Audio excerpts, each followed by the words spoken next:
Depuis de nombreuses années, Mme Paulette Saunier-Rioux est une femme qui a voulu faire une différence au sein de sa communauté. Ayant fait un passage en politique municipale, Mme Saunier-Rioux est grandement impliquée au sein de nombreux organismes pour la cause féminine au Canada. Lors d'une entrevue avec Astor on Jase, elle aborde le thème des femmes en politique, en plus de parler du rôle des organismes féministes en Acadie et en francophonie canadienne.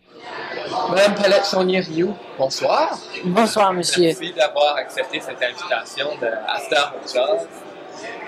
On est présentement en campagne électorale. Vous avez vous-même fait de la politique, donc je pense qu'on ne peut pas faire autre que de commencer en parlant de politique ce soir. Oui. On regarde cette campagne électorale-là qui se passe en ce moment. À votre opinion, est-ce qu'on parle assez des enjeux féministes? Pas suffisamment. Ou même, pas du tout. Parce que j'ai quand même entendu les débats, puis je m'intéresse beaucoup, évidemment, à ça, puis je suis loin d'être quelqu'un qui peut commenter la politique, parce que j'ai pas l'expertise pour le faire, mais à travers l'expérience que j'ai, on est très déçus que les partis, tous partis confondus, là, c'est pas tellement... Il y a le NICAP qui a pris la place, puis on se demande jusqu'à quel point ça s'est comme imposé dans le débat, dans la campagne, puis ça commence à être un peu agaçant parce que on sent qu'il y a des enjeux qui pourraient être davantage présentés, puis discutés, puis alors, non, pour répondre à votre question, non. Non.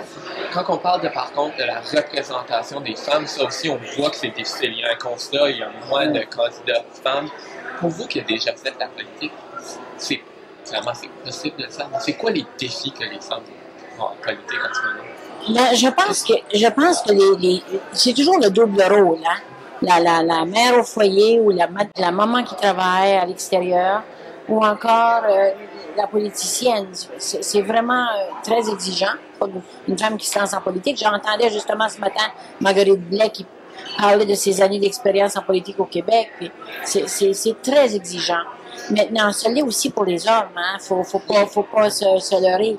Maintenant, il va falloir qu'on essaye d'arranger les horaires, qu'on change un peu les structures pour permettre aux hommes et aux femmes que ce soit plus flexible. Mais ça, c'est quelque chose à très long terme. On ne peut pas parler du court terme. Moi, dans le court terme, ce que je verrais, c'est qu'en France, il y a une loi qui commande qu'il y ait 50% de femmes sur les billets de quotas. Je pense qu'il va falloir peut-être qu'on en arrive là. Parce que si on se fie seulement aux partis politiques comme tels, ils n'ont jamais trop l'ambition de ça. Mais même s'ils ont l'ambition, souvent ils n'ont pas le goût de se mettre là-dedans parce que c'est quand même quelque chose qui est assez nouveau pour notre pays. Puis je pense que c'est peut-être la formule. Je dis pas que c'est... Enfin, on peut quand même se fier sur ce qui se passe ailleurs puis aller chercher comment est-ce que les autres fonctionnent en Europe parce qu'il y a beaucoup de parité. De votre expérience, qu'est-ce qu'une femme apporte en politique qui est peut-être pas possible qu'un homme apporte? Pourquoi? Quelle est la différence dans l'expérience qu'une femme peut apporter? Je pense que les femmes autour d'une table, comme moi, mon expérience au niveau du conseil municipal, on a une sensibilité, on peut voir des enjeux que les hommes ne voient pas nécessairement. Puis je pense qu'il faut que ça soit complémentaire. Juste nous, c'est pas nécessairement la solution non plus, juste des femmes. Par contre, il faut qu'il y ait un mélange des deux, puis que ça soit équitable, là. Tu sais, qu'il y ait autant d'hommes que de femmes, pour permettre d'aller chercher autant chez un que chez l'autre tout ce qui touche, qui fait que la femme apporte sa contribution et l'homme sa contribution. Mais pour ce qui est de la femme, parce que c'est pour ça que je suis là, c'est nécessairement tout l'aspect de la sensibilité, l'approche aussi. On prend beaucoup plus de temps à prendre des décisions, mais lorsqu'elles sont prises, j'ai l'impression qu'elles sont plus réfléchies. Ouais. Personnellement, est-ce que vous pensez que les changements, si changement il y a atteindre un certain équilibre, une certaine égalité. Pensez-vous que ça va venir du côté fédéral en premier ou ça va commencer plutôt du côté municipal? Où est-ce qu'on devrait s'attaquer en premier? Moi, je pense qu'il va falloir que ce soit du côté fédéral. Parce que municipal, on est loin de ça. Puis, possiblement provincial. Mais si le mot était donné ou si l'initiative était donnée à partir du gouvernement fédéral, c'est sûr que là, on verrait ça avancerait beaucoup plus vite. Oui. Vous n'avez pas fait que de la politique, bien sûr. Dans votre vie également, vous êtes une femme impliquée. Vous l'avez été dans le passé, vous l'êtes toujours. Oui. Vous avez gravité d'ailleurs autour de plusieurs organismes féministes. Comment vous voyez tous ces organismes-là au jour d'aujourd'hui, en 2015? On avait justement, la semaine passée, une rencontre qui était convoquée par le premier ministre du Nouveau-Brunswick il avait convoqué des leaders de la communauté anglophone et francophone pour savoir comment on peut arriver à valoriser davantage les femmes au sein des conseils d'administration. Parce que c'est quelque chose qu'il défend bien, puis ça fait partie de sa campagne, puis on l'appuie là-dessus, puis c'est important.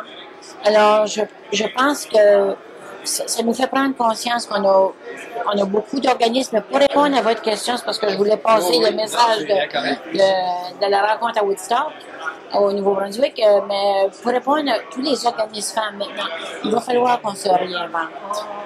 Il va falloir qu'on repense à notre façon de fonctionner. Parce que nous, les femmes de ma génération, exemple, on n'a pas les mêmes préoccupations que les jeunes femmes qui commencent, qui ont des carrières, qui élèvent des enfants. Alors, c'est une autre époque. La société a évolué, elle a changé. Je pense que nous, les organismes de femmes, on se doit d'évoluer dans ce sens-là aussi. Autrement, on n'aura pas les jeunes. De quelle manière est-ce on peut se réinventer? Voilà. Je pense qu'il va falloir changer. D'une part, il faut aller voir chez les jeunes, savoir qu'est-ce qu'elles veulent.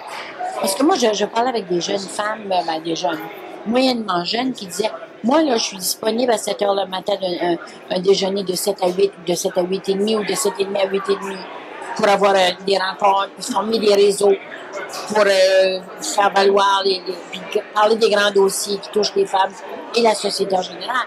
Mais elles ne sont pas intéressées à avoir des réunions comme on avait, nous, à l'époque, à 7 heures le soir, puis qui se terminent à 10 heures. Parce c'est une autre façon de vivre. Est-ce que le mandat des organismes a changé aussi?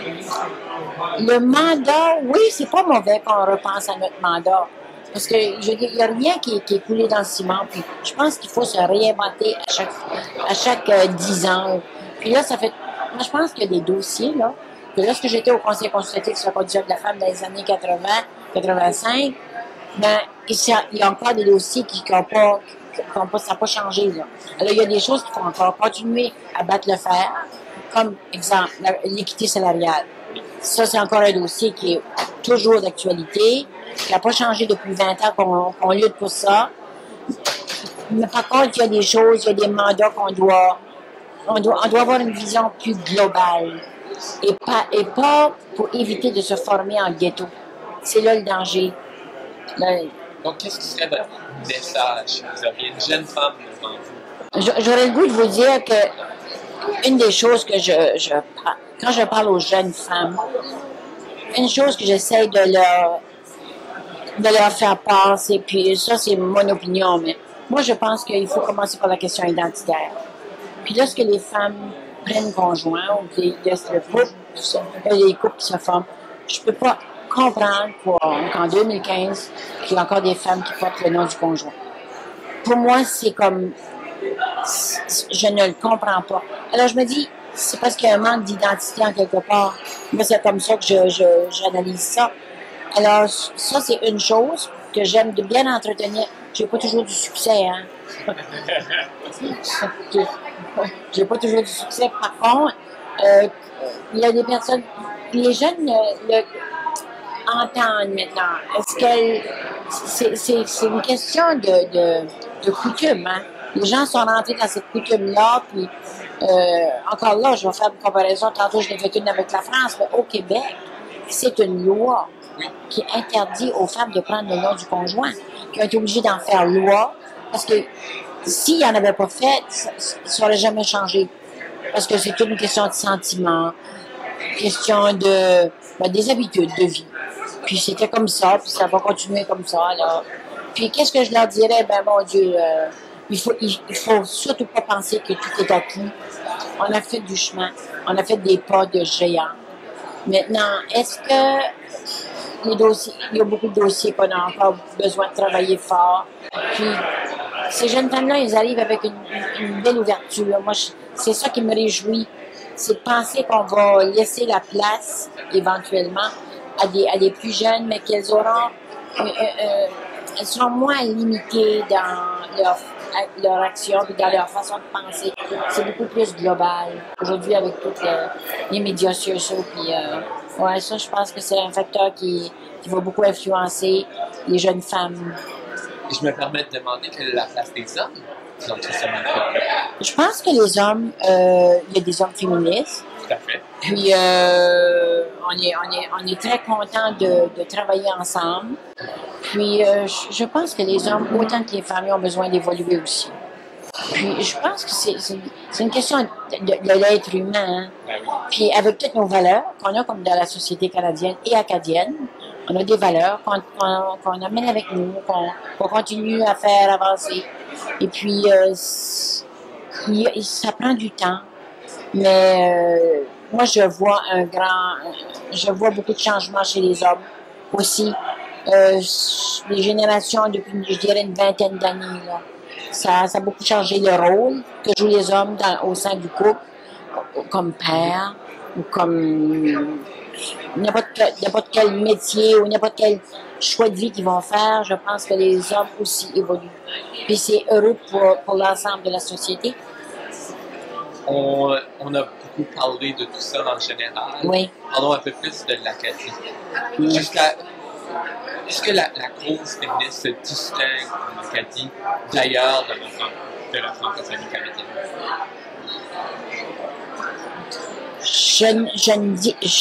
Je pourrais pas dire qu'elle se distingue. Je pense qu'on a toujours des défis comme femmes. D'abord, on est femmes. Ça, c'est un défi. Puis, on est francophone. C'est un autre défi. Ça, c'est un autre défi. Puis lorsqu'on est féministe, ben, ça en amène encore un autre défi parce qu'il y a beaucoup de femmes qui ont des réflexes féministes, mais elles ne veulent pas dire qu'elles sont féministes parce il y a une connotation féministe qui fait peur. Alors, moi, je pense que si on peut arriver mais l'Acadie, les femmes en Acadie sont pas différentes d'ailleurs. Les défis sont les mêmes, la violence est toujours là, tous les grands dossiers, que ce soit... Parce que je le sais, nous, au niveau de l'Alliance des femmes de la francophonie canadienne, on a des femmes du Yukon aller jusqu'à Labrador. Donc, on voit que ce sont pas mal les mêmes défis en milieu minoritaire pour les francophones, les femmes francophones, ouais. Comment vous voyez l'avenir, Mme Saulnier? Ben, en Acadie, je pense qu'on aura toujours des défis. Il faut juste pas lâcher. Il faut continuer. Il faut appuyer les personnes qui sont en poste pour essayer de continuer, pour pas avoir à tout recommencer. Il y a déjà eu du beau travail de fait. Il y a eu des gens qui ont bien travaillé. Puis ça continue. Puis je pense que l'Acadie, sans rêver trop grand, va toujours avoir sa place. Puis on a des leaders, autant femmes qu'hommes, qui amènent l'Acadie un peu comme on a besoin qu'elle soit, là, où elle soit, où qu'elle soit, oui. Ben, heureux de l'entendre. Merci beaucoup encore une Ça fois m'a fait d'avoir accepté plaisir. l'invitation. Merci. Un grand plaisir.